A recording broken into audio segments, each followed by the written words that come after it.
Welcome to the video entitled Mirroring. Today I want to define what mirroring is and why mirroring is so important to effectively communicating with a woman. Now, mirroring, simply put, is reflecting what the other person is saying in our own words. So in other words, if Sharon is feeling frustrated or she's feeling sad, what I could say to Sharon is, wow, it sounds like you're feeling really frustrated right now, or I'm hearing that you're feeling sad.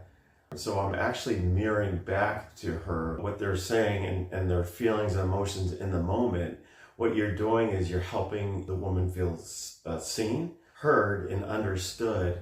And what that does is that brings your conversation and the experience to a whole deeper level, other than talking about the weather or where you will go out to eat or just side conversation that's just real superficial up here. You're taking it down to a level that's much deeper. And really what you're doing, men, is that you're creating intimacy. Intimacy means that you're not talking about things that are up here, but you're diving down, talking about the things of the heart. And if we really break down the word intimacy, it means into me you see.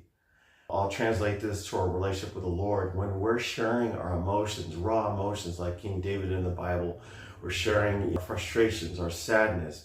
We're talking to the Lord about different situations, and we're hearing back from Him in our heart. We're actually creating intimacy with the Lord, and we're knowing Him and being known. Isn't that so wonderful? We can actually do that with a woman, and this is the process by mirroring by which we do that with a woman.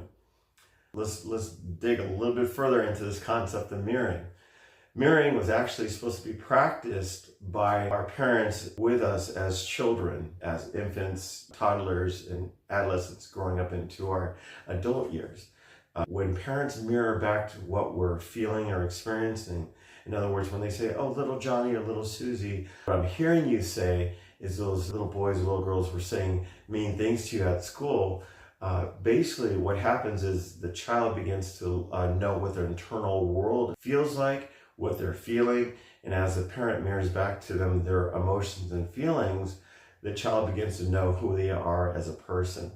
Now, when this doesn't happen, what happens is the emotions that the child has pings around the body, and they're not able to get out what they're feeling, and that can cause high anxiety, that can cause depression in life, and all kinds of problems. And so we as parents too want to be able to mirror our children in a way that helps them understand who they are, what they're feeling in the moment, and be able to be present so that they could be healthy, emotional adults growing up and have relationships with women that are very healthy and godly, and being able to have the wonderful marriage they so desire, carrying on from generation to generation.